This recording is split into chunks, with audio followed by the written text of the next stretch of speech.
Hello ಹೇಳಿ sir. ಪ್ರಥಮ್ ಅವರಾ? ಖಂಡಿತ ನಾನೇ, ಹೇಳಿ. ಏನು ಮನೆ ಏನು ಇದು ದೇವಸ್ಥಾನದ ಏನೋ ಗಲಾಟೆ ಏನಾಯ್ತಾ? ನಿಮ್ಮ ಇನ್ಸ್ಪೆಕ್ಟ್ರು ಯಾವುದೋ ವಿಚಾರಕ್ಕೆ ಫೋನ್ ಮಾಡಿದಾಗ ನಿಮ್ಮ ವಿಚಾರ ಹೇಳಿದ್ರು. ಯಾಕೆ ಕಂಪ್ಲೇಂಟ್ ಒಂದು ಕೊಡೋಕ್ಕಾಗಿಲ್ವಾ? ನಿಮ್ಗೆ ಒಂದು ಮಾತು ಹೇಳ. ಹೇಳಪ್ಪ. ಹೇಳ್ತಾ ಇದ್ದೀನಿ, ಸತ್ಯ ಹೇಳ್ತಾ ಇದ್ದೀನಿ, ಏನಿಲ್ಲ. ಒಂದು ಸತ್ಯ ಹೇಳ್ತೀನಿ, ನೆನ್ಪಿಟ್ಕೊಳ್ಳಿ. ಎಲ್ಲವೂ ರೆಡಿ ಇದೆ, ಹಾಗಂತ ಬಿಡೋ ಮಾತಿಲ್ಲ. ಆದ್ರೆ ನೆನ್ನೆ ಏನಾರು ಕೊಟ್ಟಿದ್ದೀನಿ ಅಂತ ಅನ್ಕೊಳ್ಳಿ, ಸುಮ್ಮನೆ ಏನಾಗ್ತದೆ ಹೇಳಿ? ಏನೂ ಆಗ್ತಾ ಇರ್ಲಿಲ್ಲ. ಕಾಗೆ ಕೂತ್ಕೊಳ್ಳೋಕು, ಒಂದ್ ನಿಮಿಷ, ಕಾಗೆ ಕೂತ್ಕೊಳ್ಳೋಕು ಹಣ್ಣು ಬಿಡೋಕು ಒಂದೇ ಆಗುತ್ತೆ. ಅವನ್ಗೆ ಬೇಲ್ ಕ್ಯಾನ್ಸಲ್ ಆಗುತ್ತೆ. ನೀನು ಕಂಪ್ಲೇಂಟ್ ಕೊಡು ಬಿಡು, ಬೇಲ್ ಅಂತೂ 100% ಕ್ಯಾನ್ಸಲ್ ಆಗುತ್ತೆ. ನೋಡಿ, ವೆಪನ್ಸ್ ಎಲ್ಲ ತೆಗೆದಿಟ್ಬಿಟ್ರು, ಗಲಾಟೆ ಎಲ್ಲ ಎಲ್ಲ ರೌಂಡ್ ಅಪ್ ಮಾಡ್ಕೊಂಡು, ಇದೆಲ್ಲ ಒಂಥರ ಅಲ್ಲ. ಅವನ್ ಬುಲೆಟ್ ಮಗನ್ ಜೊತೆ ಓದ್ತಿಲ್ಲ, ದೊಡ್ಡ ಕ್ರಿಮಿನಲ್ ಅವನು. ನಿನಗೆ ಒಳ್ಳೆಯವ್ರು ಯಾರು ಕೆಟ್ಟವ್ರು ಯಾರು ಯಾರು ಗೊತ್ತಾಗಲ್ಲ ಪ್ರತಾಮ್. ಅವನೇ ಇನ್ಫಾರ್ಮೇಶನ್ ಕೊಟ್ಟು ಕರ್ಸಿರೋದು ಎಲ್ಲದನ್ನು. ಅಣ್ಣ ಒಂದ್ ನಿಮಿಷ 30 ಸೆಕೆಂಡ್ ಕೇಳಿಸ್ಕೊತೀರ, ಆಮೇಲೆ ಮಾತಾಡ್ತೀನಿ. ನಾನು ಅವನನ್ನ ಬ್ಲೇಮು ಮಾಡ್ತಾ ಇಲ್ಲ, ಹೊಗಳ್ತಾ ಇಲ್ಲ. ಬಟ್ ವಿಷಯ ಒಂದ್ ತಿಳ್ಕೊಳ್ಳಿ, ಫೋನ್ ಮಾಡಿ ಕರೆದಿದ್ದು ದೇವಸ್ಥಾನ ಪೂಜೆಗೆ ಅಂತ. ನಾನು ಒಂದು ತಿಳ್ಕೊಳ್ಳಿ, ತಪ್ಪು ತಿಳ್ಕೊಬೇಡಿ. ಮೊದಲಿದ್ದಂಗಿಲ್ಲ. ಈಗ ಏನು ಅಂದ್ರೆ, ಯಾರು ಒಬ್ರು ಹಿರಿಯ ಕಲಾವಿದರು ತೀರ್ಕೊಂಡಿದ್ದಾರೆ ಅಥವಾ ದೇವಸ್ಥಾನ ಪೂಜೆ, ನೀವು ಎರಡಕ್ಕೆ ಮಾತ್ರ ದುಡ್ಡು ತಗೊಳ್ಳಲ್ಲ. ಎಲ್ಲದಕ್ಕೂ ನಾನು ದುಡ್ಡು ಇಸ್ಕೊಂಡು ಹೋಗ್ತೀನಿ ಈವೆಂಟ್. ಯಾಕೆಂದ್ರೆ ಸಿನಿಮಾಗೆ ಹಾಕ್ಬಿಟ್ಟಿದ್ದೀನಿ ನಾನು. ಕಡಿಮೆ 5-6 ಕೋಟಿ ಸಿಕ್ಕಾಕೊಂಡ್ಬಿಟ್ಟೈತೆ ನಂದು.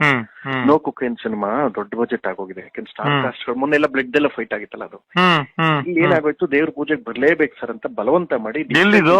ದೇವಸ್ಥಾನ ಇದು ಹೇಳ್ತೀನಿ, ಎಲ್ಲಾನು ಹೇಳ್ತೀನಿ. ನಿಮ್ಮ ಹತ್ರ ಯಾವ ಮುಚ್ಚು ಮರೆ. ಬಟ್ ಇದೆಲ್ಲೂ ಹೋಗೋದ್ ಬೇಡ ಅಣ್ಣ, ಮಾಧ್ಯಮಕ್ಕೆ ಎಲ್ಲೂ ಹೋಗೋದ್ ಬೇಡ. ನೀವು ಎಲ್ಲೂ ಲೈವ್ ಹೇಳ್ಬೇಡಿ. 2-3 ದಿನದಲ್ಲಿ ಇದು ಅವ್ರ ಒಳಗೆ ಹೋಗ್ತಾರೆ, ಅರೆಸ್ಟ್ ಆಗ್ತಾರೆ. ಬಟ್ 2 ದಿನ ತಡ್ಕೊಳ್ಳಿ.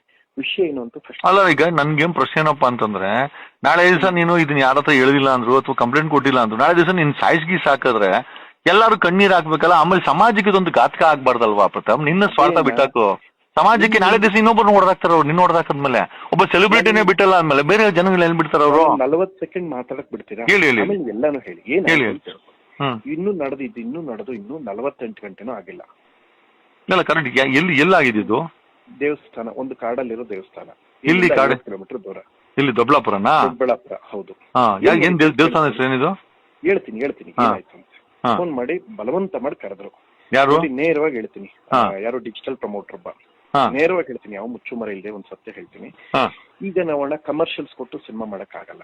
ಬರೀ ದೊಡ್ಡ ಸಿನಿಮಾ, ಪ್ಯಾನ್ ಇಂಡಿಯಾ ಸಿನಿಮಾ ಅದು ಇದು ಅಂತಲೇ ಬದುಕ್ತಾವ್ರೆ. ಎಲ್ಲ ಬರೀ 50-100 ಕೋಟಿ ಹಾಕೋರ್ ಬದುಕ್ತಾರೆ. 1.5 ಕೋಟಿ 2 ಕೋಟಿ ಹಾಕೋರ್ ಬೀದಿಗೆ ಬಂದ್ಬಿಡ್ತಾರೆ.